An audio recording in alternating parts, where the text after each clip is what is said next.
So today here is another one of my favourite album covers, and it's one of those ones that I do actually have the original vinyl of, but I've actually a couple of my record boxes are buried somewhere in the attic, and so I can't pull this out.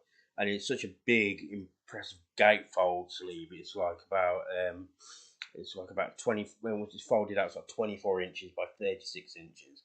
It's huge. So I yoinked some images from the internet where they show all of it anyway. And this was album together. It was put together by G Vorcha as part of Crass. So the album is Yes Sir I Will. And so this is the front cover. So a couple of interesting things here. Something that's interesting to anarcho punk is you had printed on the actual record cover, and obviously it's not this price now, but at the time it actually had printed as part of the artwork the price. And in fact, it was Crass that started this whole thing, if you find in anarcho punk, of pay no more than being printed on the artwork. So that way they'd make it harder for record shops to say like charge like £4 for this. Obviously, with inflation, these things would have to change, but that's an interesting part of it. And the main part of this artwork is this collage here of a crucified man with a slightly deformed face, and that piece also turns up in her. She put out a collection of her artwork, which I have a copy of, and you can find. Actually, I talk about that particular book in my my collage influences playlist, one of those videos. So check that out. And so I use that book as major reference. And as this is funny, you got this. You'd see it better when it folds out, but I've got a cross logo there, which is directed, which is actually designed by Dave King, and this Japanese symbol that they used. So let's have a look at the next image. This is a big gatefold sleeve. So here you've got another thing they like to do is these poster style statements, and you have here it's by Crass Records, and all of them seem to have this unique number system, and it was like this last bit. I'll mention the last bit first because I think it's the second release of that particular year. It came out in probably must have come out in 1983. It's probably the second release of theirs in 1983 because you've got the number 1984, but before you have here 1-2, and anything that was released in 1983 is 1-2 1984. They're counting down to the year 1984, so anything in 1982 would be 2-2 1984, or that kind of thing. I think that's how it worked out. And you see the other halves of the symbols there. This is all when they're all doing it black and white, but it's about doing everything black and white. They put out a album. I think it's called Acts of Love, or 12. It was either Acts of Love or 12 Nuts on a Summer's Day that had some colour printing on it, but these original ones were black and white. And here is the major part of the gatefold. So this would be like I said, 36 inches that way, 24 inches that way, and it's blown up from a photo with a caption in the Sun, in the Sun newspaper. So you've got the date on it. So that's how.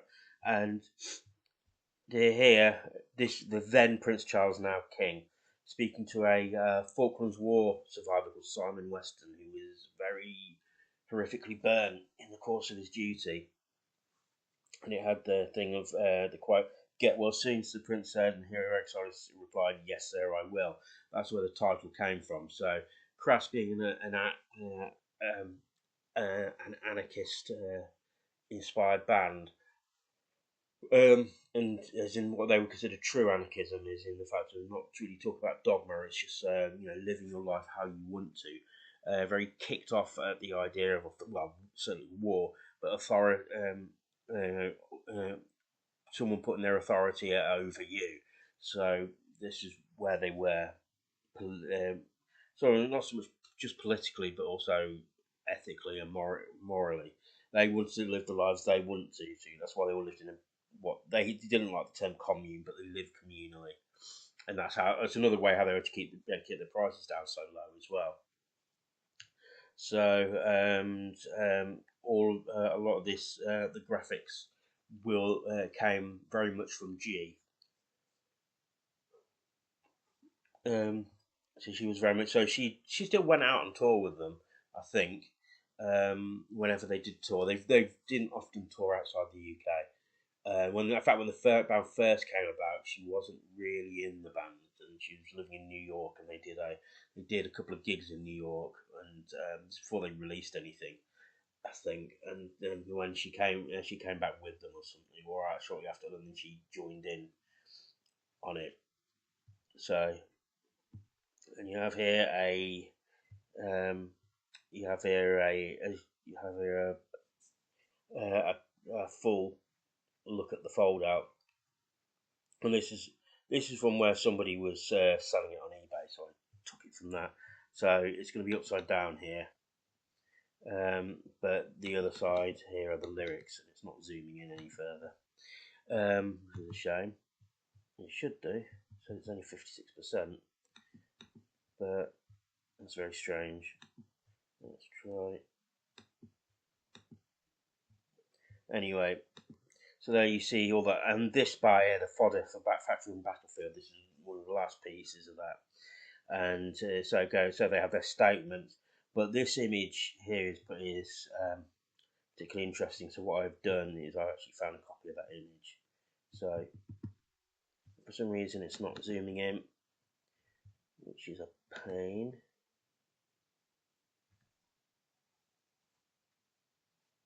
No, don't want to do that. Let's go back and see if it'll let me zoom in now. Nope. What it is, it's an image of I believe it's obviously a royal fest some kind of celebration of the monarchy or or the British Empire, and you had here somebody was dragging the body of a soldier, Collage did, and that's in her book as well. So you know, it zoomed in a little. So that's that piece, that artwork for that album. It's also a very good album, but it's you know what I like it. There are some people that it's a bit of a bitter pill to swallow. It's like two sides of continuous, basically two tracks. One side, one track, one side, one track, the other, and it's just like a massive anarchic stream of consciousness. But they do, you know, do have points they make with it. But it's very unrelenting. Apart from a little piano interlude on track one, side one. But that's what that is, and I think they wouldn't. By the sounds of it, they want to do something a bit more savage after how how overproduced they felt the previous album, Crass album, was. So there you go. So I shall see what you see.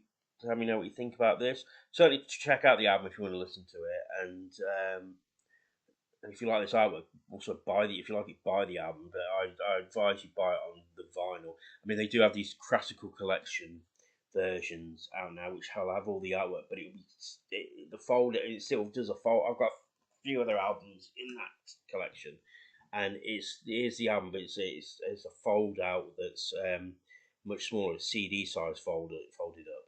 So if you buy the original vinyl, it will have the whole thing in all its glory. Because he was watching, people would get one bits like this, and they would have these as posters. I mean, there's one in their first release with the feeding of the 5,000, and they've got permission to use this piece. I don't know if they got permission to use this, but there's a famous photograph of a severed hand stuck in barbed wire, from the First World War, and they used that for use the word letters "Your country needs you." A lot of people have used that as a posting as an iconic anti-war image. That's how it's become since that album came out. So let me know what you think, whether you like it. And as always, like, share, and subscribe.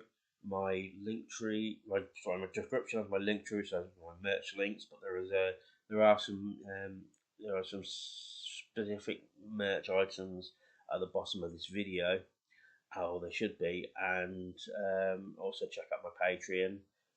So if you don't want to buy anything, then you could just like help me out by um, $1 a month even. There's other tiers, or if you want to help me out for free, like, share, and subscribe. That all helps me out, and that can be done for free. So, and I shall speak to you soon. Thank you.